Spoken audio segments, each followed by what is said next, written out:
Hello, everyone, and welcome to Talk Nerdy. It is Monday, April 2nd, and I'm your host, Cara Santa Maria. And before we dive into this week's episode, I want to thank Waterline, who sponsored the show.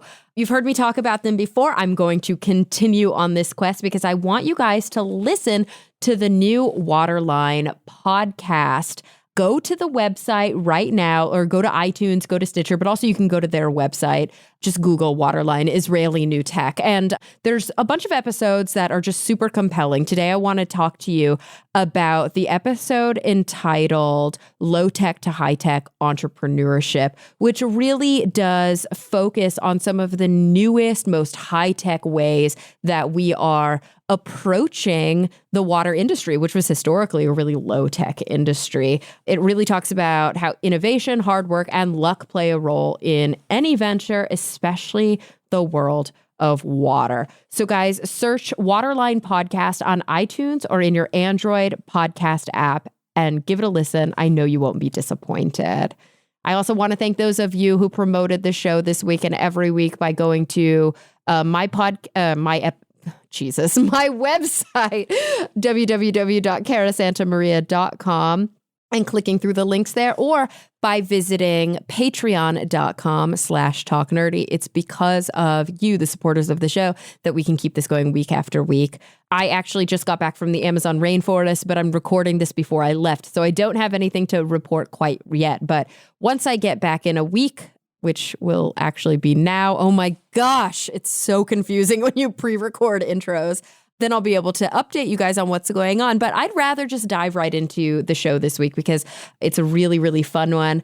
I have an author on. She's also actually the editor of New York Magazine's Science of Us website. Her name is Melissa Dahl, and she's just written a new book called Cringeworthy, A Theory of Awkwardness. So we're going to be diving into the psychology of awkwardness, why we feel so when certain things happen, and really what it has to do with it's happening in our own minds. Just the best. Super funny, super interesting. So without any further ado, guys, here she is, Melissa Dahl. Well, Melissa, thank you so much for joining me today. Thank you so much. Yeah, this is going to be fun. All right. I am really excited to chat with you about your new book, Cringeworthy, which, by the way, has the funniest book jacket I've ever seen. This little kid. I know. It's so cute. He's like, I don't know if it's he or she, was the I can't baby. tell either. Yeah, but the baby's making this kind of just like, oh boy, kind of face. What did you do? So Cringeworthy, A Theory of Awkwardness. And of course, before we dive into the book, I want to talk a little bit about you and what you do and kind of, some background, because I think it helps understand why this book is so exciting. So you are the founding editor of New York Mag's Science of Us. Yes, I mean, I should say there were two of us, co-founder, but yeah, I came on to New York Mag in 2014 and launched the site, and then kind of took over as main editor just a little bit after that. And yeah, the Science of Us now is part of The Cut, which is a New York Mag site that kind of focuses on women's issues and stuff, but we still do our thing. We just are located on The Cut now. And so what made you first want to push kind of for that science niche? Or do you have a strong background in science? Is that where you started? Yeah. So it's kind of funny the way I came about it. I started in newspapers. I was a features reporter, and I was just always interested in, why people do the things that they do, so I was always like calling up psychologists and that sort of thing to kind of explain human behavior, behavioral science. And then I mean, this was like long ago in my career. I got a job in my first internship was in the health section at msnbc.com. And I, was like way out of my depth. I'd studied journalism, but I hadn't studied science, but just kind of one of my good friends at work, she just kind of like took me under her wing right from the beginning. And she would walk by my desk and she would just say like, you're going to have to Elle Woods this, which by what she meant was like, go the route of like Legally Blonde and just so like, cute. It was very cute. Yeah. Just like study the hell out of it. And so I did.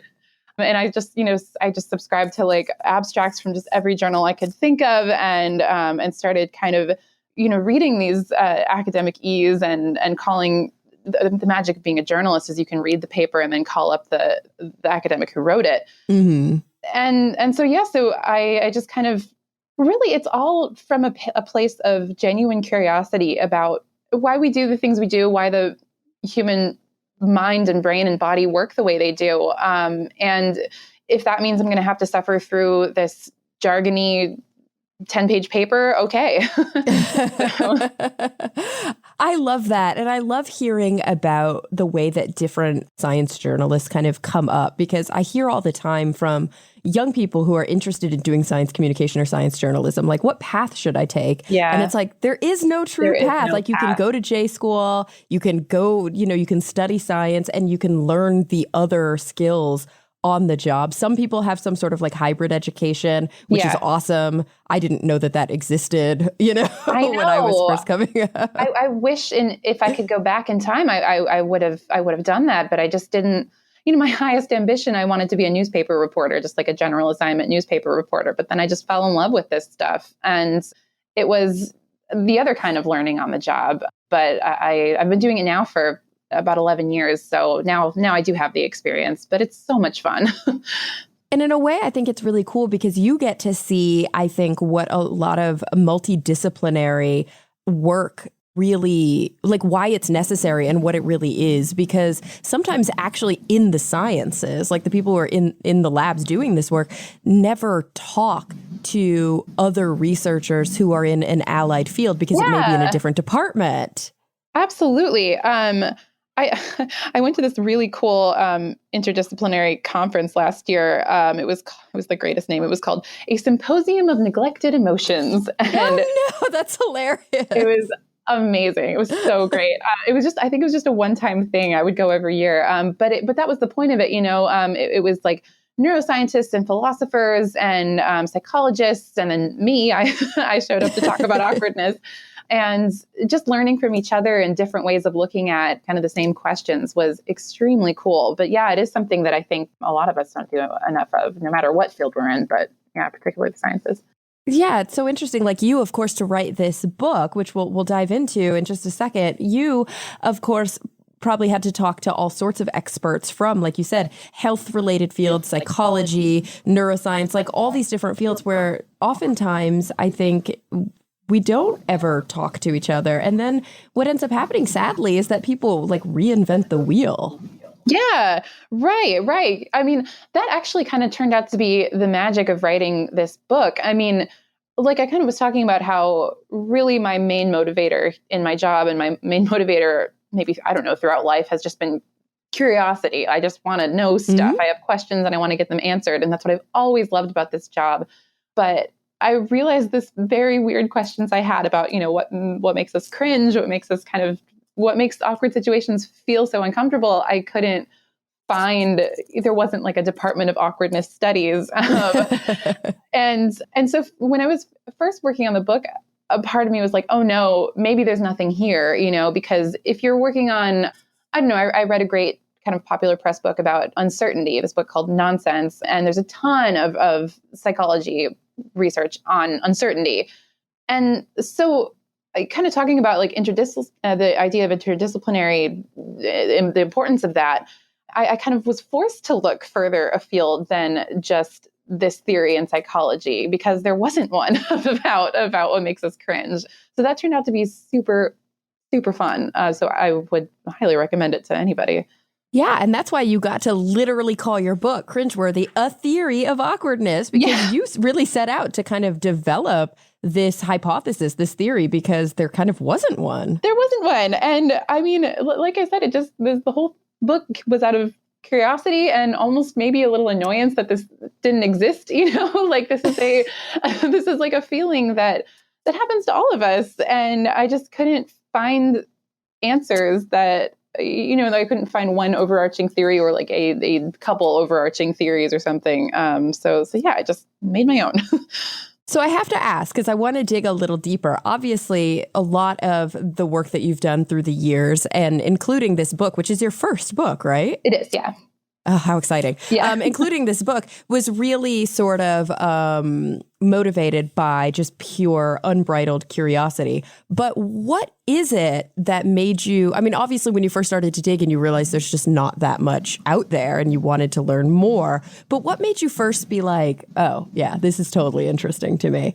Do you cringe a lot? Do you have like, do you have a problem with this, or do you cringe differently than some of your friends? Like, why is it that you were like, oh my gosh, I have to understand this? My theory about myself is, I kind of read about this in the introduction. As a kid, we moved around a lot, and every kid, and especially every teenager, is paying super close attention to social norms and kind of what makes something cool and what makes something not cool, and what would make you stand out in a bad way and what would make you stand out in a good way. And so that's not unusual, but I think because we were moving every year and a half to 2 years, I learned those social norms over and over and over again, like a new set and then another new set and another new set. And so I think I just became sort of really highly attuned to the moments that just make you stand out in a bad way. These moments that kind of, when you say something and it was the wrong joke to make and you didn't know why, or when something was cool at your old school and then here it's kind of embarrassing at your new school. So that's my kind of like armchair psychology, version of why I was so interested in this. But I have to say the thing that really made me excited about writing the book was the subject just made me laugh. The more I looked into it. I mean, writing sucks, but when I got to sit down and kind of just think about like, okay, what am I writing about today? Oh, like why we cringe at the sound of our own voices. Like, cool, that's awesome. I'm going to write about that. So. Can I just say, okay, you're a professional writer, and the fact that you just said that makes me feel so much better about every life decision I've ever made. I'm back in school right now. My listeners know this. I'm working on my PhD finally. I'm finishing it, or starting to finish it. And I have to write so much, and I hate writing. Yeah, it sucks. It's worse. It's worse. I love that because I have talked to some writers who are like, oh yeah, I just love it. And I'm like, shut up. How is that true? I have to like trick myself into loving it. Like I don't know. It would be nice if like every time I sat down, it was like, oh, I just feel so inspired and this is so wonderful. But I didn't have the luxury of that because I kept my full-time job while writing too. So I was just like, you know what? You were writing from 6 p.m. to 8 p.m. tonight, and that's when you have to write and go. That's all that's all the time you got. So do it. Oh, wow. But I do think like when I would get into it, I mean, there's a reason I'm a writer professionally. I do love it, but it also sucks. Oh, I love it. I love it. All right. So let's talk about some of the things that you had, I don't know, you had even just mentioned, like, I would love to know when you were a kid, you're going from school to school, you're having to kind of start over. You were mentioning how there were like different sort of social mores. Yeah. I've always been really fascinated by this too. Like, why are those kids the popular kids? Yeah. Why do those kids have a hard time finding friends? Why is it that like at one school, it's super cool to be in band, and at another school, like the band kids are the nerds? Yeah. It's very confusing when that's your life. I mean, and just things like fashion trends, when I was a freshman, it was like the late 90s, and we lived in southern Louisiana for a really brief period. And I don't know, maybe fashion trends take longer to get there or something, but those like Clueless style kind of knee socks were still very cool. Oh. And yeah, in the late 90s, which I don't think was true elsewhere. But so I was like, okay, noted, and that's like what everybody wore with their gym clothes. And so I did that. And then I showed up to my new school when we moved to California, and I wore those knee socks. And everyone looked at me like, what is she wearing? Because it was like the no-show socks were cool there. So just little things like that. It is so strange. Or like, yeah, at that school, like the soccer team was kind of like the football team. Like they were like the cool guys. It is very weird. That is weird, especially in the US. Like all kids, not all kids, but most kids play soccer growing up, but soccer is definitely not like prioritized. Football is usually it. Well, I grew up in Texas, so that's super different too. Like I was definitely at a Friday Night Lights school. So of course football was it. Yeah. Or like, I would move somewhere and like pick up the slang or something. Like in Northern California, I still miss this word. I picked up the word hella. Yep. Which is a hella great word, I have to say. And and then I moved away from California, and oh my God, everyone just made so much fun of me. One of my friends at work started calling me hella because I said it so much. But yeah, it kind of is. I mean, I know we all know this, but it's a nice reminder that there is no such thing as like a universal like thing that is cool. It's so dependent on context. So. Absolutely. I mean, there really is that like important sociological component to it, right? That kind of where you are, what your family's like, what the customs are, all of that plays into it. But there are some things, or are there, that are just universally cringeworthy, right? Yes, I think that is true. I mean, for this book, I kind of spent a while just kind of tracking how we were using the word cringeworthy or awkward, which I think is kind of, a similar thing.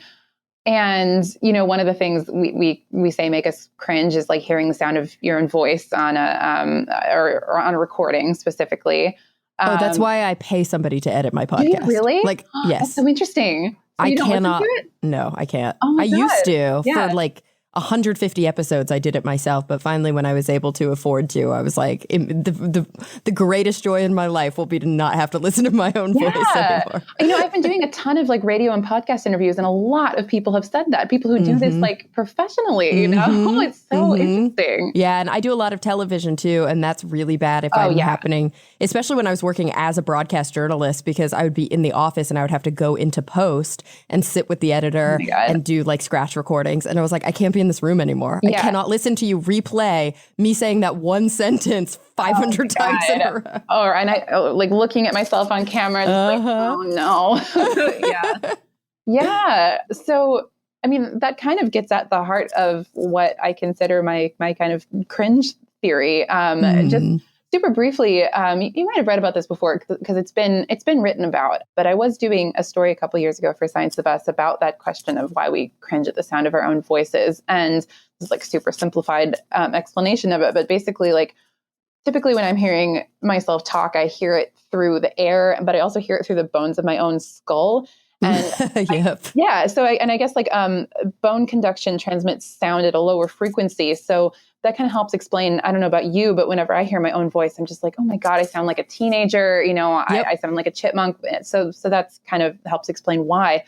And that story has kind of been done because it is such a cliche. So many of us say this, we hate the sound of our own voices. But when I was writing that piece, I was like, okay, so that explains why it sounds different, but why does that make us cringe? Yeah, why do we actually hate it? Yeah. Why? Well, and we don't hate it because there's some research showing like if you like something like if you like play people a whole bunch of different voices, like so many that their own voice kind of gets lost, they like their voices. So it's not really even that we hate it. It's more that it just sounds different than it does in our own heads. And so that kind of is what made me think that maybe the things that we say make us cringe is when the kind of version of you that you hold in your head clashes with the version of you other people are seeing. And kind of when those things don't measure up, and particularly when the you in your own head was kind of this idealized version, and then you see how other people see you and you're like, oh no. I don't even think it has to necessarily be that there's a kind of a drop between, oh, you thought you were so great, but other people don't. It's just when there's that difference, when you realize that people aren't seeing you the way you think you're coming across. I think those are often the situations we say make us cringe. Yeah, it's interesting because I think that that's probably really, really common too. We live with ourselves every day and we have built up this idea of like what it is we have to offer the world, what we're good at, what we're bad at, all those things. And I mean, I say this to my girlfriends all the time, like, lest we forget when we look in the mirror, we see something very different than the rest of the world sees. And usually we actually see something that's like, negatively valenced. Like we actually notice things that other people don't notice, or quirky things that we hate other people find really endearing. Yeah, exactly. So I don't think it's necessarily always that like you have this idealized version of you in your head, but it's just even the idea that other people see you in a way, other people see you differently than you see yourself is like a really strange kind of existential fear. It's very weird to think about that. And talk about looking at yourself in the mirror. There's been some research on that where they showed people little cutouts of like just their faces, and either the mirror version or the kind of non-mirror version. And oh yeah, because it's flipped, right? Yeah. So people tend to like their own mirror version better, but other people like the non-mirror version. So even that's kind of weird. Yeah. Or just another example. I say this in the book, but I used to blog a lot for my job, and I like to think of myself, I think I am pretty funny. And like, I think I tend towards topics that are going to make people's day a little more interesting. But a friend of mine, I blogged something just really quickly about like some new research on loneliness. And a friend of mine on GChat sent me the link and was like, I knew this was you before I clicked. Your stories are always the saddest. I was like, what? Oh my gosh. I know. Like, what? I don't see myself that way. Like, so, it's I think that's kind of the heart of what makes us cringe. Oh, wow. That's so interesting. Did that like awaken something in you when she said that? Well, do you like think differently about how you pitch now, or do you still just kind of do what you've always done? Well, it's like overall, if these things that make us cringe are when we are hearing something from somebody else that like surprises us about ourselves and about the way they see us, like I try to think of it as it's interesting information to take in and like consider it, but it doesn't always mean they're right. I don't think she's right, but was also like interesting. That is interesting information to take in. But it can be really valuable to see yourself through somebody else's eyes. Like you just can't see a totally accurate view of yourself. So. Yeah, I mean, I think that for a lot of people, I'm back in school studying clinical psychology, and I think for a lot of people, that's what therapy is. Yeah. It's having an ally for sure. Like your therapist is there for you and only has your best interests at heart. But they can sometimes offer a mirror that maybe is like less of a carnival funhouse mirror than the one that you hold in your own head. Yeah, exactly. It'd be insane to suggest that other people are always right about you, but I also think it's worth not just dismissing those observations, which is kind of what I think our default is, like, situations like when you're like, oh, that's not what I meant. You're taking that the wrong way. Okay, well, that's how they took it though. So that's actually valuable information that like you meant it this way, but that's not how they took it. So you should note that. And, yeah, I think. Yeah, that's a really important insight too, because I think we do that a lot. It's like, oh, well, you're misunderstanding me. It's like, well, then maybe I should be a little more clear. Exactly. Yeah. How much does it matter what you meant if that's not how it was? That's true, actually. Yeah. So I'm interested then. You talk a lot in the book about things that make us feel awkward or like things that make us cringe. It's funny because you use cringeworthy and awkwardness often throughout the book as synonyms. When I first think about the word awkwardness, I think about like, I am awkward. Mm-hmm. Like I am an awkward human being. And then when I think about cringeworthy, I think about things other people do. Yeah, totally. Yeah. Did you make that kind of distinction at all? I did in my head. I don't think I made it super clear in the book, but I think that we cringe over ourselves too. But the way I thought about it is like, you kind of cringe over your past self, Mm-hmm. And so it's almost like you're thinking of that other as your past self as another person, like when a memory comes back to you about something embarrassing you did and you like, well, you like cringe over that. Oh my gosh, that's so true. I had an ex-boyfriend. He used to always say this phrase when he would talk about his past. He would always say, "Who was in my body?" Yeah, for sure. I mean, like, and there's who was that person?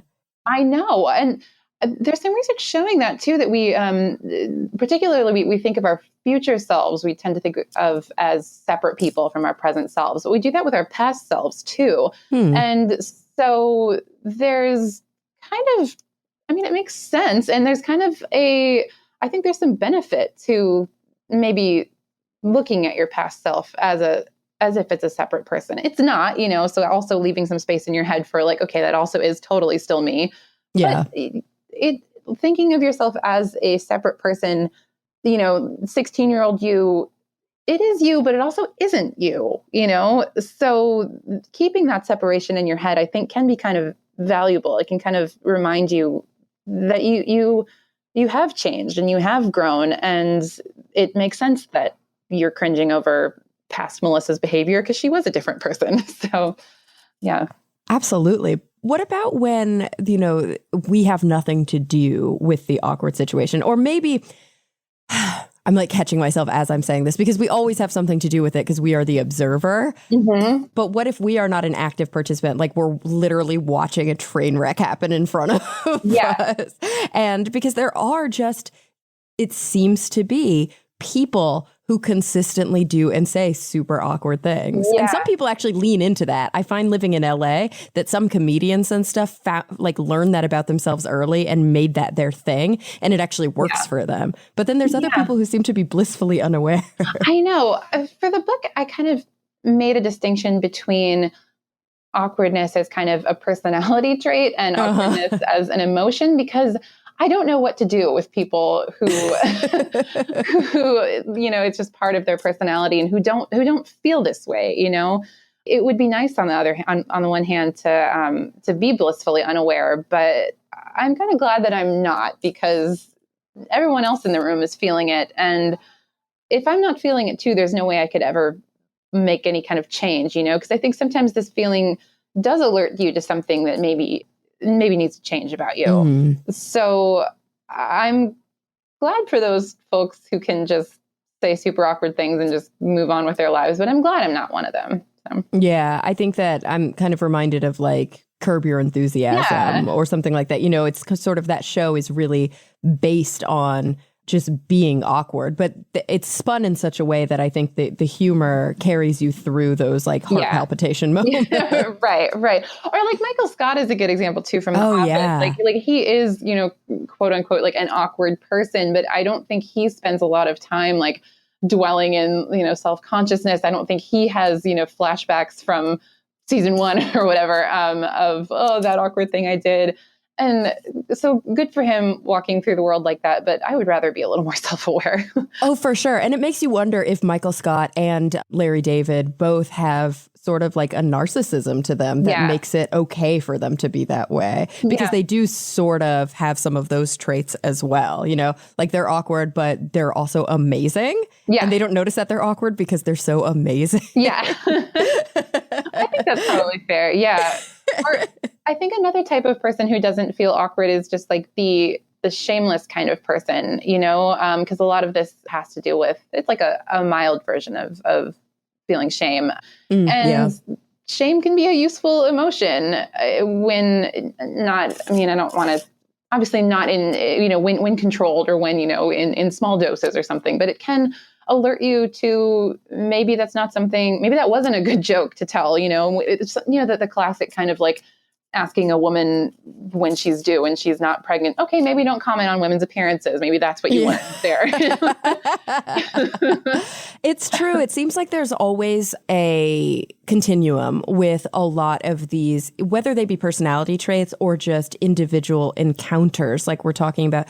There is this sort of continuum that feeling remorseful or feeling shameful after saying or doing something that made people feel uncomfortable is important feedback to help us correct. It is. But then there are people who don't do it enough, and maybe that tends into sort of a narcissism side of the spectrum. But then there are people who unfortunately obsess over it all the time. Yes. Like they have a high level of anxiety, and it actually, that social anxiety prevents them from being able to enjoy their lives because they're so worried. Yes. It's almost like they're like high all the time. You know how when you're really, really high and you're just super paranoid that everything you say is stupid. Yeah. No, I've been right there. Yeah.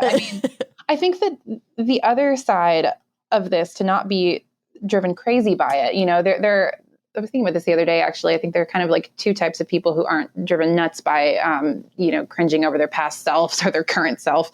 And one is the shameless type of person, which I don't think you want to be. I hope you don't want to be that. I don't.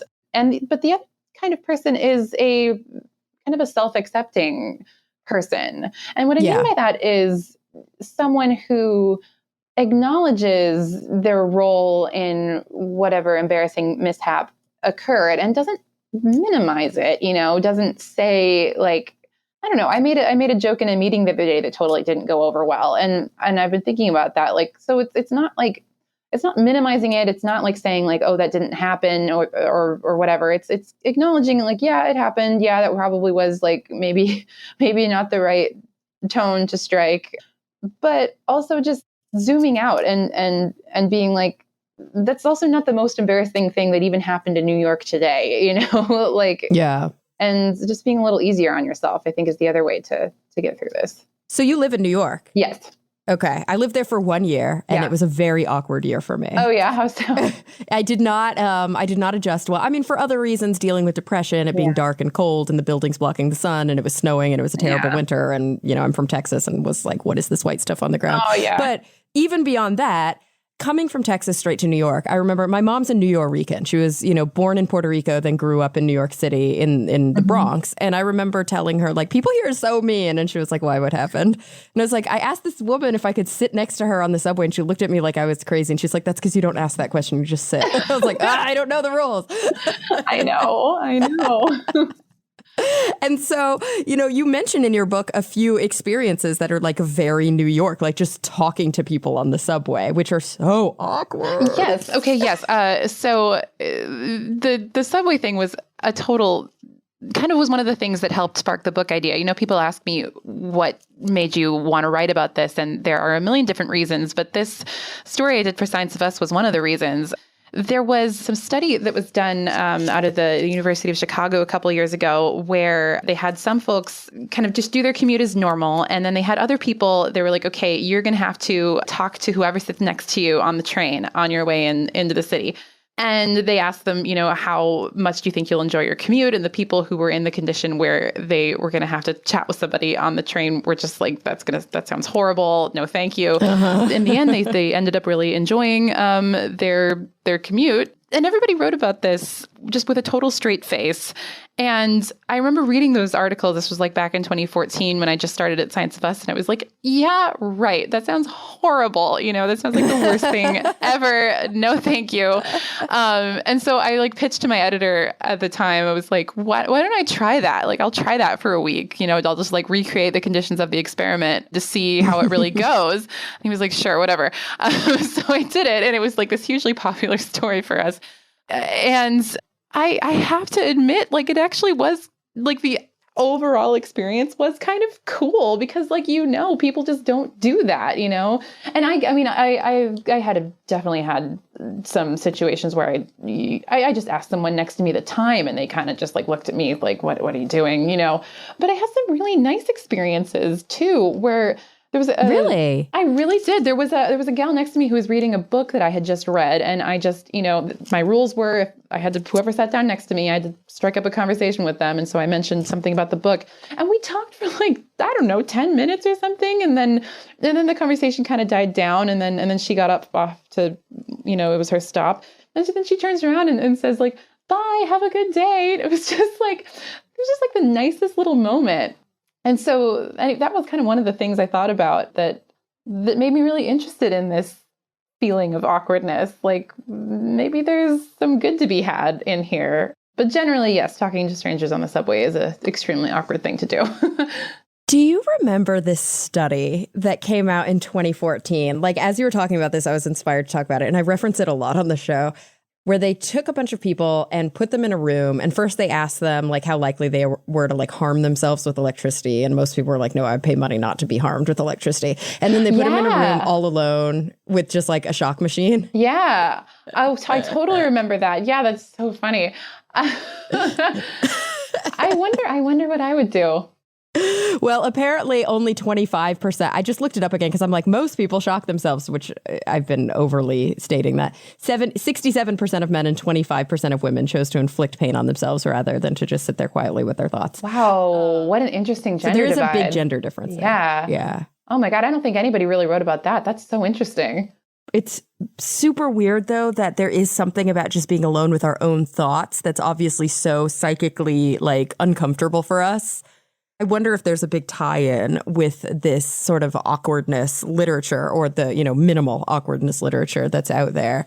It's just something very I don't know, strange and uncomfortable about just thinking and being. For me, I mean, my brain will just float back to all of the embarrassing things I've ever said, that day and the previous day. And I mean, every cab ride home from a party, I'm like, oh, why'd you say that? That was stupid. Why did you know? So that's where my brain would go. Yeah, that might be a big part of it. I wouldn't be surprised if we do the same thing.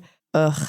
What about, improv? Yes. Yeah. I'm like, what are the worst things that I've ever done in my life? Oh my God. Improv. Yes. So that was part of this. I did a story for, a lot of this came out of pieces I did for Science of Us. But I did a story on this guy who is a clinical psychologist in Boston who works with people who have social anxiety, and he makes them go through, he kind of has like a type of exposure therapy for them where he kind of has them think about the worst social situation they can think of, the most embarrassing thing they can think of. And he's like, okay, now go do it. And he has them do really ridiculous things. Like they'll go into a bookstore and ask the clerk, like, excuse me, do you have any books about farting?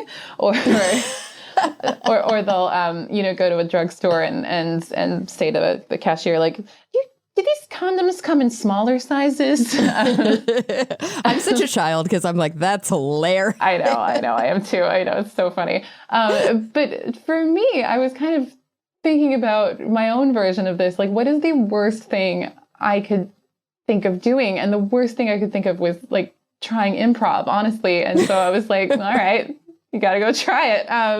But oh my God, I did it like just to kind of as just a little stunt. Like I was just going to write about it and, I was going to do it and I was going to go home and write about it and be like, that was awful.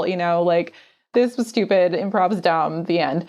But I had so much fun. I took just one intro class. It was supposed to be just one night and I had so much fun. I ended up signing up for a month-long class, and it's a cool way to interact with the world and people around you. I'm a person who really loves rules and likes to feel in control and likes to feel like I know what's coming next. I like when things are predictable. And this was the exact opposite of that, on purpose.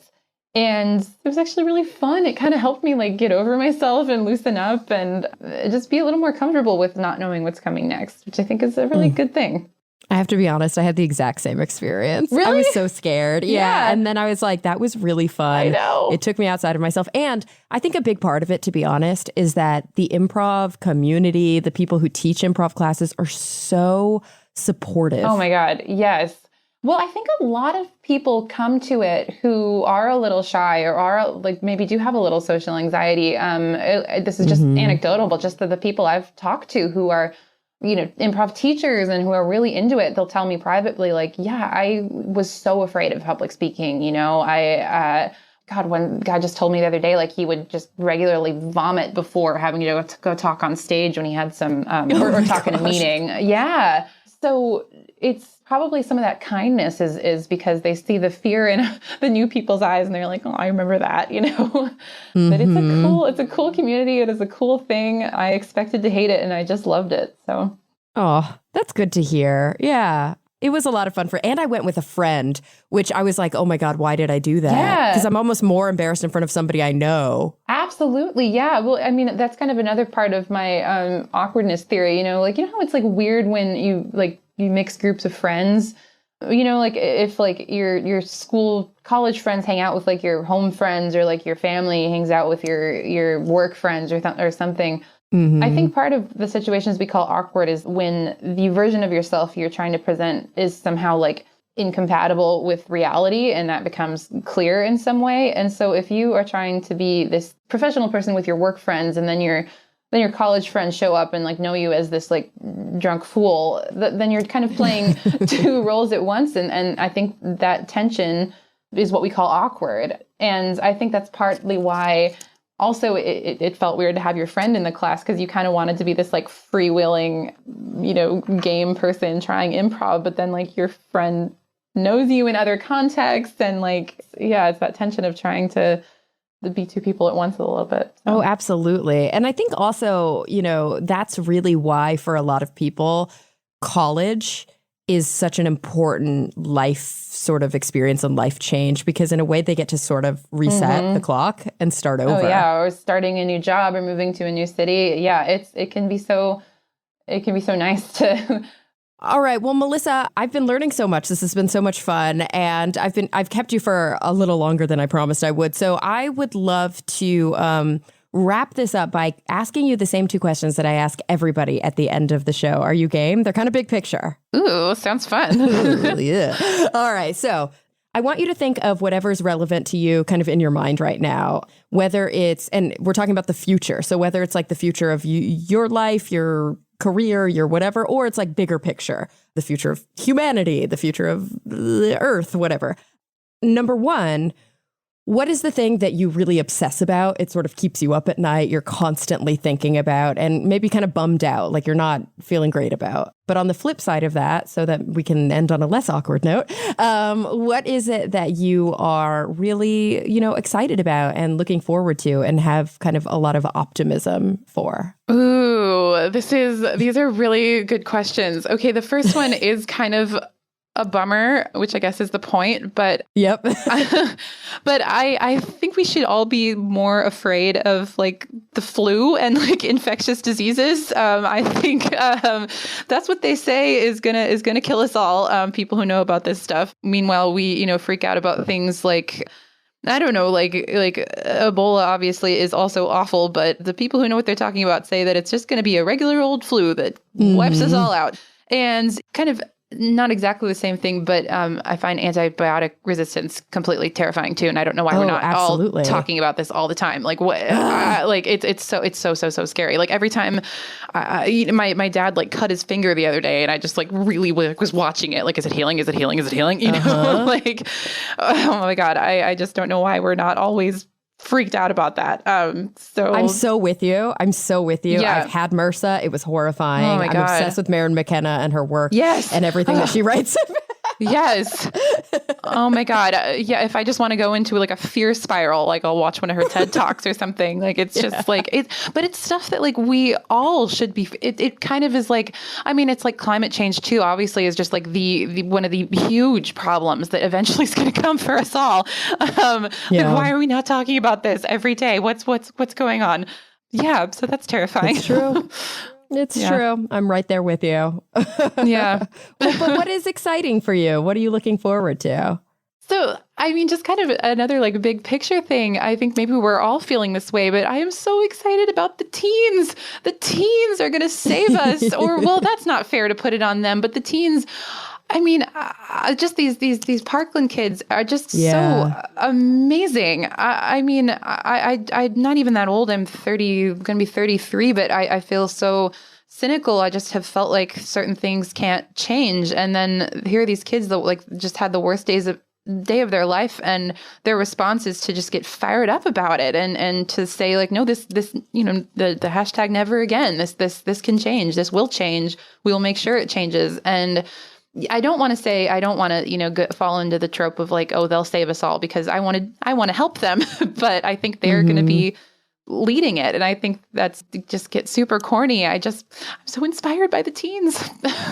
I'm so with you. And I'm so glad you brought that up. I don't think anybody's brought that up yet on the show. And it really is like, it also sort of saves me from myself on a regular basis when I go to Twitter and I turn on the news and I'm super depressed. And then I'm like, yes, they're on it.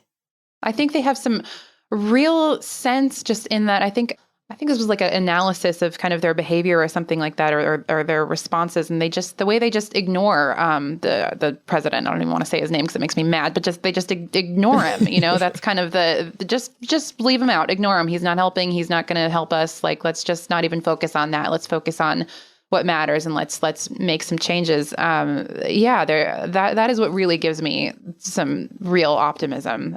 I was at a soccer game the other day, like a professional soccer game, and it was really, really crowded, and somebody, bumped into me, and it was like I turned around to be all annoyed, and it was like a gaggle of teen girls, and I was like, aw, you're fine. Like, just bump into me. That's fine.